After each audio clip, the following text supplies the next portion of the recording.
Paper 171 on the way to Jerusalem. The day after the memorable sermon on the kingdom of heaven, Jesus announced that on the following day, he and the apostles would depart for the Passover at Jerusalem, visiting numerous cities in southern Perea on the way. The address on the kingdom and the announcement that he was going to the Passover set all his followers to thinking that he was going up to Jerusalem to inaugurate the temporal kingdom of Jewish supremacy. No matter what Jesus said about the non-material character of the kingdom, he could not wholly remove from the minds of his Jewish hearers the idea that the Messiah was to establish some kind of nationalistic government with headquarters at Jerusalem. What Jesus said in his Sabbath sermon only tended to confuse the majority of his followers.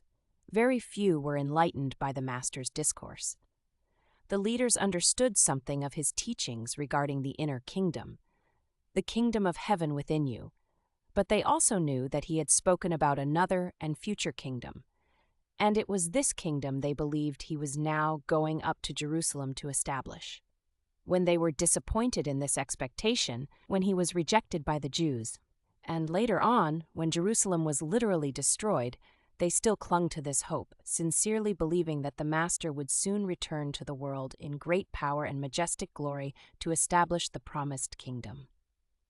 It was on this Sunday afternoon that Salome, the mother of James and John Zebedee, came to Jesus with her 2 apostle sons, and in the manner of approaching an oriental potentate, sought to have Jesus promise in advance to grant whatever request she might make.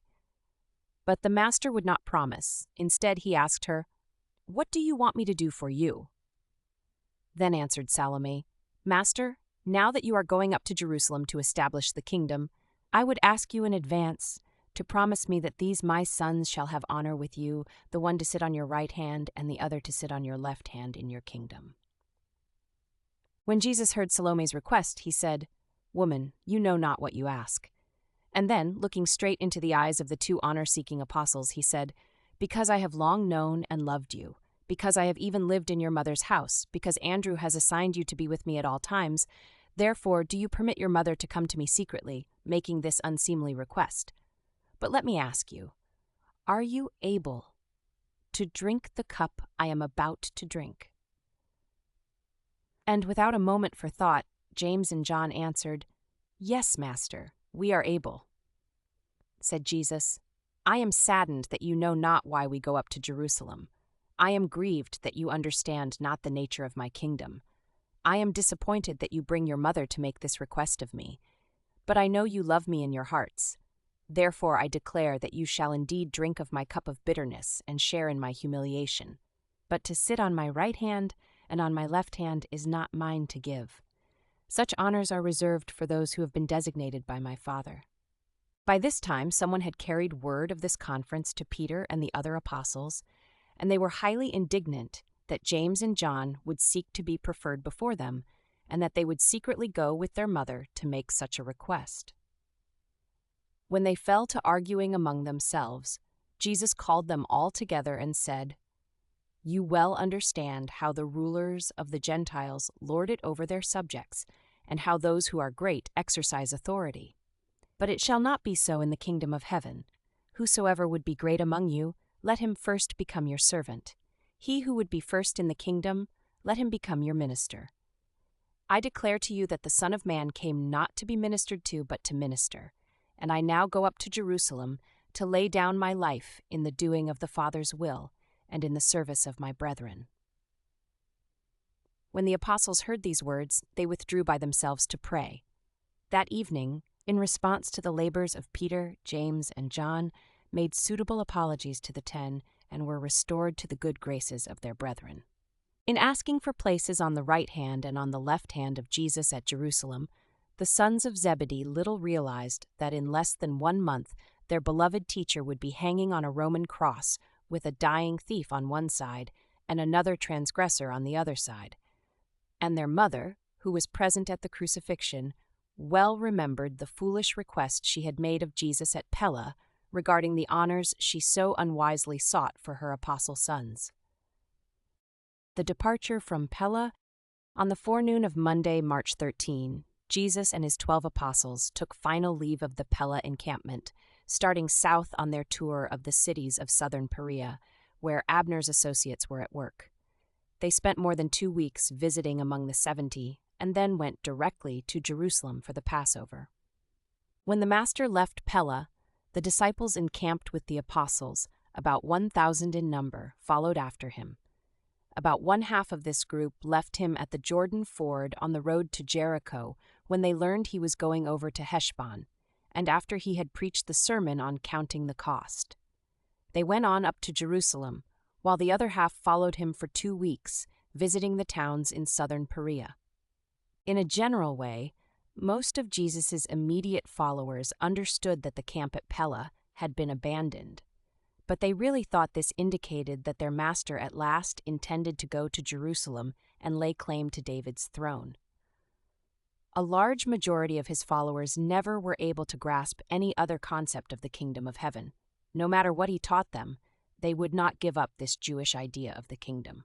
Acting on the instructions of the Apostle Andrew, David Zebedee closed the visitors' camp at Pella on Wednesday, March 15. At this time, almost 4,000 visitors were in residence, and this does not include the 1,000 and more persons who sojourned with the apostles at what was known as the Teachers' Camp, and who went south with Jesus and the 12. Much as David disliked to do it, he sold the entire equipment to numerous buyers and proceeded with the funds to Jerusalem, subsequently turning the money over to Judas Iscariot. David was present in Jerusalem during the tragic last week, taking his mother back with him to Bethsaida after the crucifixion. While awaiting Jesus and the apostles, David stopped with Lazarus at Bethany and became tremendously agitated by the manner in which the Pharisees had begun to persecute and harass him since his resurrection. Andrew had directed David to discontinue the messenger service, and this was construed by all as an indication of the early establishment of the kingdom at Jerusalem. David found himself without a job, and he had about decided to become the self-appointed defender of Lazarus when presently the object of his indignant solicitude fled in haste to Philadelphia. Accordingly, sometime after the resurrection and also after the death of his mother, David betook himself to Philadelphia, having first assisted Martha and Mary in disposing of their real estate, and there, in association with Abner and Lazarus, he spent the remainder of his life, becoming the financial overseer of all those large interests of the kingdom which had their center at Philadelphia during the lifetime of Abner. Within a short time after the destruction of Jerusalem, Antioch became the headquarters of Pauline Christianity, while Philadelphia remained the center of the Abnerian kingdom of heaven. From Antioch, the Pauline version of the teachings of Jesus and about Jesus spread to all the Western world. From Philadelphia, the missionaries of the Abnerian version of the kingdom of heaven spread throughout Mesopotamia and Arabia until the later times when these uncompromising emissaries of the teachings of Jesus were overwhelmed by the sudden rise of Islam. On counting the cost, when Jesus and the company of almost 1,000 followers arrived at the Bethany ford of the Jordan, sometimes called Bethabara, his disciples began to realize that he was not going directly to Jerusalem. While they hesitated and debated among themselves, Jesus climbed upon a huge stone and delivered that discourse, which has become known as counting the cost. The Master said, "You who would follow after me from this time on must be willing to pay the price of wholehearted dedication to the doing of my Father's will. If you would be my disciples, you must be willing to forsake father, mother, wife, children, brothers, and sisters. If any one of you would now be my disciple, you must be willing to give up even your life, just as the Son of Man is about to offer up his life for the completion of the mission of doing the Father's will on earth and in the flesh. If you are not willing to pay the full price, you can hardly be my disciple. Before you go further, you should each sit down and count the cost of being my disciple. Which one of you would undertake to build a watchtower on your lands without first sitting down to count up the cost to see whether you had money enough to complete it? If you fail thus to reckon the cost, after you have laid the foundation, you may discover that you are unable to finish that which you have begun, and therefore will all your neighbors mock you, saying, 'Behold, this man began to build, but was unable to finish his work.' Again, what king, when he prepares to make war upon another king, does not first sit down and take counsel as to whether he will be able with 10,000 men to meet him who comes against him with 20,000? If the king cannot afford to meet his enemy because he is unprepared, he sends an embassy to this other king, even when he is yet a great way off, asking for terms of peace. Now then, must each of you sit down and count the cost of being my disciple. From now on you will not be able to follow after us, listening to the teaching and beholding the works.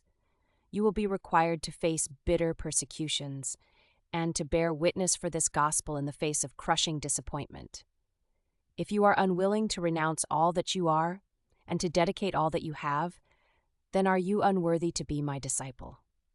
If you have already conquered yourself within your own heart, you need have no fear of that outward victory which you must presently gain when the Son of Man is rejected by the chief priests and the Sadducees and is given into the hands of mocking unbelievers. Now should you examine yourself to find out your motive for being my disciple. If you seek honor and glory, if you are worldly minded, you are like the salt when it has lost its savor. And when that which is valued for its saltiness has lost its savor, wherewith shall it be seasoned? Such a condiment is useless, it is fit only to be cast out among the refuse. Now have I warned you to turn back to your homes in peace, if you are not willing to drink with me the cup which is being prepared. Again and again have I told you that my kingdom is not of this world, but you will not believe me. He who has ears to hear, let him hear what I say.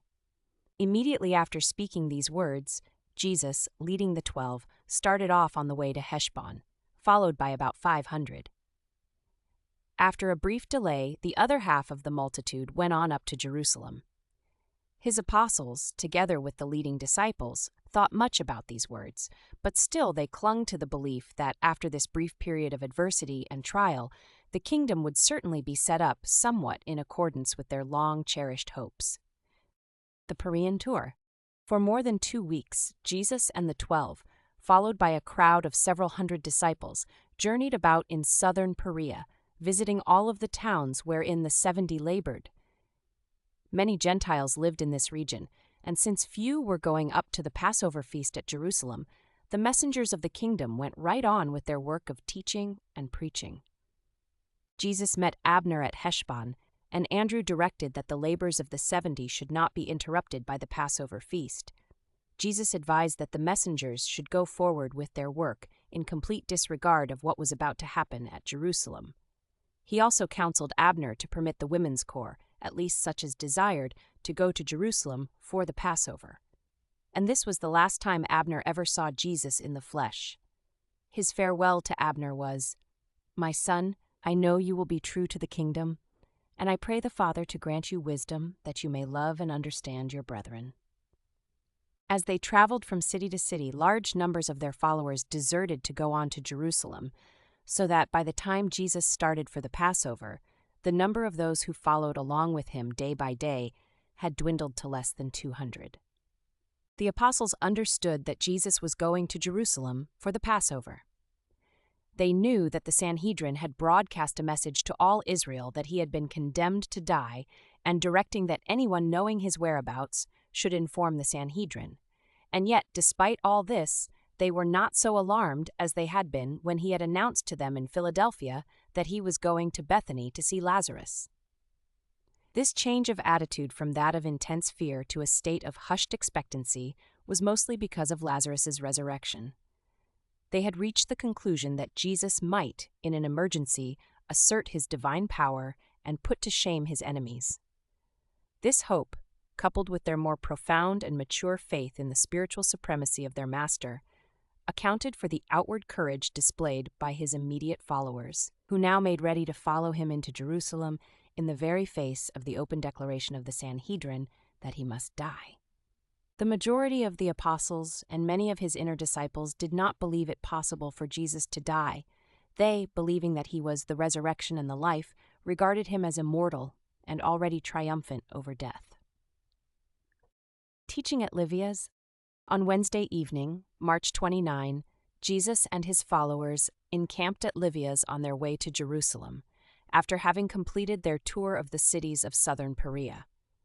It was during this night at Livias that Simon Zelotes and Simon Peter, having conspired to have delivered into their hands at this place more than 100 swords, received and distributed these arms to all who would accept them and wear them concealed beneath their cloaks. Simon Peter was still wearing his sword on the night of the Master's betrayal in the garden. Early on Thursday morning, before the others were awake, Jesus called Andrew and said, "Awaken your brethren, I have something to say to them." Jesus knew about the swords and which of his apostles had received and were wearing these weapons, but he never disclosed to them that he knew such things. When Andrew had aroused his associates, and they had assembled off by themselves, Jesus said, "My children, you have been with me a long while, and I have taught you much that is needful for this time. But I would now warn you not to put your trust in the uncertainties of the flesh, nor in the frailties of man's defense, against the trials and testing which lie ahead of us. I have called you apart here by yourselves, that I may once more plainly tell you that we are going up to Jerusalem, where you know the Son of Man has already been condemned to death. Again am I telling you that the Son of Man will be delivered into the hands of the chief priests and the religious rulers, that they will condemn him and then deliver him into the hands of the Gentiles. And so will they mock the Son of Man, even spit upon him and scourge him, and they will deliver him up to death. And when they kill the Son of Man, be not dismayed, for I declare that on the third day he shall rise. Take heed to yourselves and remember that I have forewarned you." Again were the apostles amazed, stunned, but they could not bring themselves to regard his words as literal. They could not comprehend that the Master meant just what he said. They were so blinded by their persistent belief in the temporal kingdom on earth, with headquarters at Jerusalem, that they simply could not, would not, permit themselves to accept Jesus' words as literal. They pondered all that day as to what the Master could mean by such strange pronouncements. But none of them dared to ask him a question concerning these statements. Not until after his death did these bewildered apostles wake up to the realization that the Master had spoken to them plainly and directly in anticipation of his crucifixion. It was here at Livias, just after breakfast, that certain friendly Pharisees came to Jesus and said, "Flee in haste from these parts, for Herod, just as he sought John, now seeks to kill you. He fears an uprising of the people and has decided to kill you. We bring you this warning that you may escape." And this was partly true.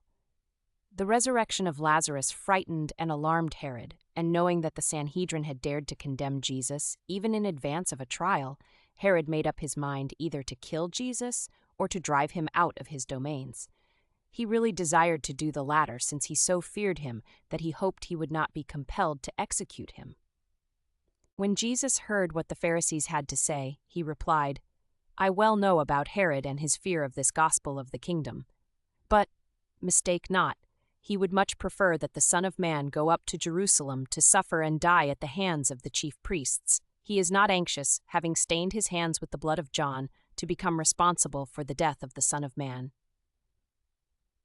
Go you and tell that fox that the Son of Man preaches in Perea today, tomorrow goes into Judea, and after a few days will be perfected in his mission on earth and prepared to ascend to the Father."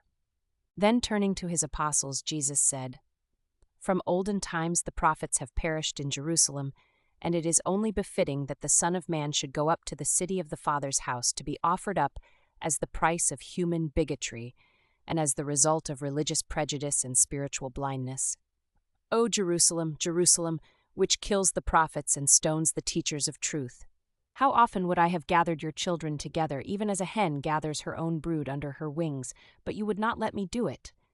Behold, your house is about to be left to you desolate. You will many times desire to see me, but you shall not. You will then seek, but not find me."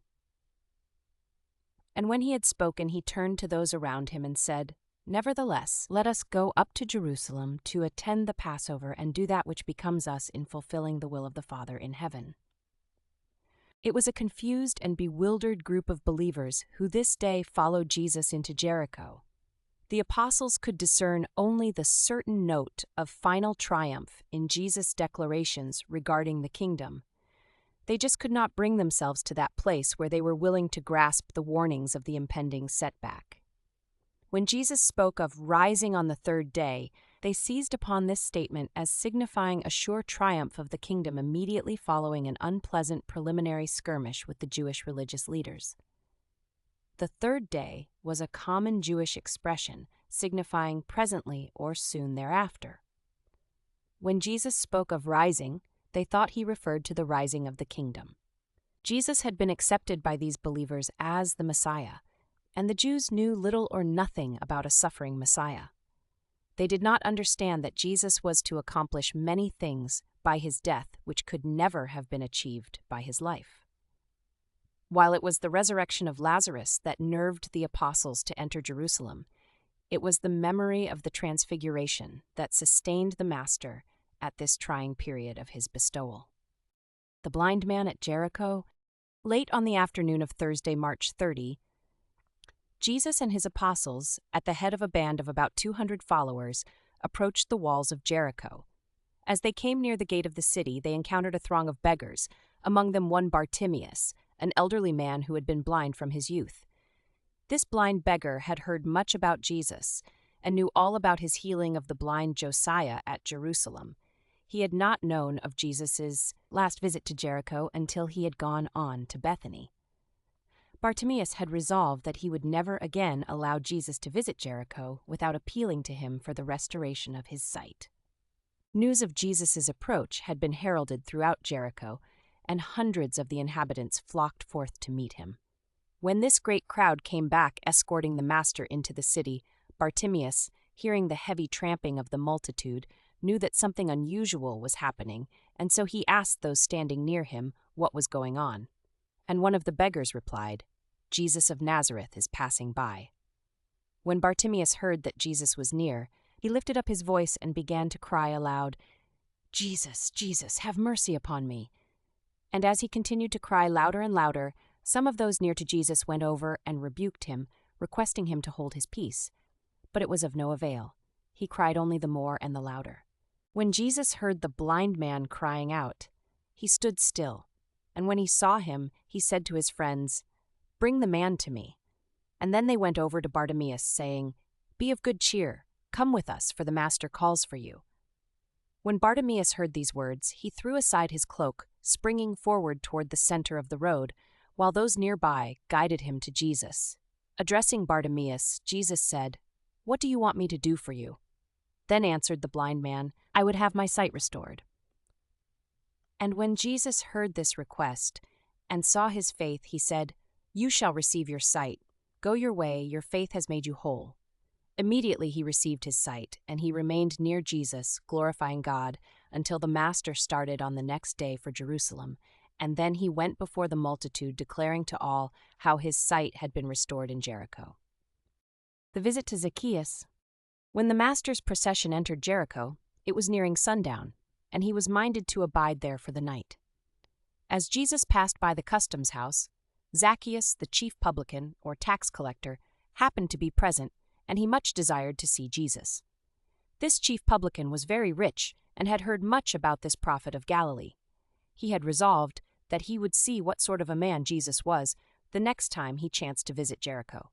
Accordingly, Zaccheus sought to press through the crowd, but it was too great, and being short of stature, he could not see over their heads. And so the chief publican followed on with the crowd until they came near the center of the city, and not far from where he lived. When he saw that he would be unable to penetrate the crowd, and thinking that Jesus might be going right on through the city without stopping, he ran on ahead and climbed up into a sycamore tree whose spreading branches overhung the roadway. He knew that in this way he could obtain a good view of the Master as he passed by. And he was not disappointed, for, as Jesus passed by, he stopped and looking up at Zaccheus said, "Make haste, Zaccheus, and come down, for tonight I must abide at your house." And when Zaccheus heard these astonishing words, he almost fell out of the tree in his haste to get down, and going up to Jesus, he expressed great joy that the Master should be willing to stop at his house. They went at once to the home of Zaccheus, and those who lived in Jericho were much surprised that Jesus would consent to abide with the chief publican. Even while the Master and his apostles lingered with Zaccheus before the door of his house, One of the Jericho Pharisees, standing nearby, said, "You see how this man has gone to lodge with a sinner, an apostate son of Abraham who is an extortioner and a robber of his own people." And when Jesus heard this, he looked down at Zaccheus and smiled. Then Zaccheus stood upon a stool and said, "Men of Jericho, hear me. I may be a publican and a sinner, but the great teacher has come to abide in my house, and before he goes in, I tell you that I am going to bestow 1/2 of all my goods upon the poor, and beginning tomorrow, if I have wrongfully exacted aught from any man, I will restore 4-fold. I am going to seek salvation with all my heart and learn to do righteousness in the sight of God." When Zaccheus had ceased speaking, Jesus said, "Today has salvation come to this home, and you have become indeed a son of Abraham." And turning to the crowd assembled about them, Jesus said, "And marvel not at what I say, nor take offense at what we do, for I have all along declared that the Son of Man has come to seek and to save that which is lost." They lodged with Zaccheus for the night. On the morrow they arose and made their way up the road of robbers to Bethany on their way to the Passover at Jerusalem. As Jesus passed by, Jesus spread good cheer everywhere he went. He was full of grace and truth. His associates never ceased to wonder at the gracious words that proceeded out of his mouth. You can cultivate gracefulness, but graciousness is the aroma of friendliness which emanates from a love-saturated soul. Goodness always compels respect, but when it is devoid of grace, it often repels affection. Goodness is universally attractive only when it is gracious. Goodness is effective only when it is attractive. Jesus really understood men. Therefore, could he manifest genuine sympathy and show sincere compassion.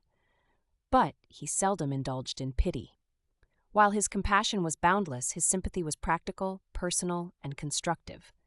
Never did his familiarity with suffering breed indifference, and he was able to minister to distressed souls without increasing their self-pity. Jesus could help men so much because he loved them so sincerely. He truly loved each man, each woman, and each child. He could be such a true friend because of his remarkable insight. He knew so fully what was in the heart and in the mind of man. He was an interested and keen observer. He was an expert in the comprehension of human need, clever in detecting human longings. Jesus was never in a hurry. He had time to comfort his fellow men as he passed by. And he always made his friends feel at ease. He was a charming listener. He never engaged in the meddlesome probing of the souls of his associates. As he comforted hungry minds and ministered to thirsty souls, the recipients of his mercy did not so much feel that they were confessing to him as that they were conferring with him. They had unbounded confidence in him because they saw he had so much faith in them. He never seemed to be curious about people, and he never manifested a desire to direct, manage, or follow them up. He inspired profound self-confidence and robust courage in all who enjoyed his association. When he smiled on a man, that mortal experienced increased capacity for solving his manifold problems. Jesus loved men so much and so wisely that he never hesitated to be severe with them when the occasion demanded such discipline. He frequently set out to help a person by asking for help. In this way, he elicited interest, appealed to the better things in human nature. The master could discern saving faith in the gross superstition of the woman who sought healing by touching the hem of his garment. He was always ready and willing to stop a sermon or detain a multitude while he ministered to the needs of a single person, even to a little child. Great things happened not only because people had faith in Jesus, but also because Jesus had so much faith in them. Most of the really important things which Jesus said or did seemed to happen casually as he passed by. There was so little of the professional, the well-planned, or the premeditated in the Master's earthly ministry. He dispensed health and scattered happiness naturally and gracefully as he journeyed through life. It was literally true, he went about doing good. And it behooves the Master's followers in all ages to learn to minister as they pass by, to do unselfish good as they go about their daily duties. Parable of the Pounds. They did not start from Jericho until near noon, since they sat up late the night before, while Jesus taught Zaccheus and his family the gospel of the kingdom. About halfway up the ascending road to Bethany, the party paused for lunch while the multitude passed on to Jerusalem. not knowing that Jesus and the apostles were going to abide that night on the Mount of Olives. The parable of the pounds, unlike the parable of the talents, which was intended for all the disciples, was spoken more exclusively to the apostles and was largely based on the experience of Archelaus and his futile attempt to gain the rule of the kingdom of Judea. This is one of the few parables of the Master to be founded on an actual historic character. It was not strange that they should have had Archelaus in mind, inasmuch as the house of Zaccheus in Jericho was very near the ornate palace of Archelaus, and his aqueduct ran along the road by which they had departed from Jericho. Said Jesus, "You think that the Son of Man goes up to Jerusalem to receive a kingdom, but I declare that you are doomed to disappointment. Do you not remember about a certain prince who went into a far country to receive for himself a kingdom, but even before he could return, the citizens of his province, who in their hearts had already rejected him, sent an embassy after him, saying, 'We will not have this man to reign over us'? As this king was rejected in the temporal rule, so is the Son of Man to be rejected in the spiritual rule. Again, I declare that my kingdom is not of this world. But if the Son of Man had been accorded the spiritual rule of his people, he would have accepted such a kingdom of men's souls and would have reigned over such a dominion of human hearts. Notwithstanding that they reject my spiritual rule over them, I will return again to receive from others such a kingdom of spirit as is now denied me. You will see the Son of Man rejected now, but in another age that which the children of Abraham now reject will be received and exalted. And now, as the rejected nobleman of this parable, I would call before me my 12 servants, special stewards, and giving into each of your hands the sum of 1 pound, I would admonish each to heed well my instructions, that you trade diligently with your trust fund while I am away, that you may have wherewith to justify your stewardship when I return, when a reckoning shall be required of you. And even if this rejected son should not return, another son will be sent to receive this kingdom. And this son will then send for all of you to receive your report of stewardship, and to be made glad by your gains." And when these stewards were subsequently called together for an accounting, the first came forward, saying, "Lord, with your pound I have made 10 pounds more." And his master said to him, "Well done, you are a good servant. Because you have proved faithful in this matter, I will give you authority over 10 cities. And the second came, saying, "Your pound left with me, Lord, has made 5 pounds. And the master said, "I will accordingly make you ruler over 5 cities. And so on down through the others, until the last of the servants, on being called to account, reported, "Lord, behold, here is your pound, which I have kept safely done up in this napkin. And this I did because I feared you. I believed that you were unreasonable, seeing that you take up where you have not laid down, and that you seek to reap where you have not sown." Then said his Lord, "You negligent and unfaithful servant, I will judge you out of your own mouth. You knew that I reap where I have apparently not sown, therefore you knew this reckoning would be required of you. Knowing this, you should have at least given my money to the banker, that at my coming I might have had it with proper interest." And then said this ruler to those who stood by, "Take the money from this slothful servant, and give it to him who has 10 pounds. And when they reminded the master that such a one already had 10 pounds, he said, "To every one who has shall be given more, but from him who has not, even that which he has shall be taken away from him." And then the apostles sought to know the difference between the meaning of this parable and that of the former parable of the talents. But Jesus would only say, in answer to their many questions, "Ponder well these words in your hearts, while each of you finds out their true meaning." It was Nathanael who so well taught the meaning of these 2 parables in the after years, summing up his teachings in these conclusions. Number 1. Ability is the practical measure of life's opportunities. You will never be held responsible for the accomplishment of that which is beyond your abilities. Number 2. Faithfulness is the unerring measure of human trustworthiness. He who is faithful in little things is also likely to exhibit faithfulness in everything consistent with his endowments. Number 3. The master grants the lesser reward for lesser faithfulness when there is like opportunity. Number 4. He grants a like reward for like faithfulness when there is lesser opportunity. When they had finished their lunch, and after the multitude of followers had gone on toward Jerusalem, Jesus, standing there before the apostles in the shade of an overhanging rock by the roadside, with cheerful dignity and a gracious majesty, pointed his finger westward, saying, "Come, my brethren, let us go on into Jerusalem, there to receive that which awaits us. Thus shall we fulfill the will of the Heavenly Father in all things." And so Jesus and his apostles resumed this, the Master's last journey to Jerusalem, in the likeness of the flesh of mortal man.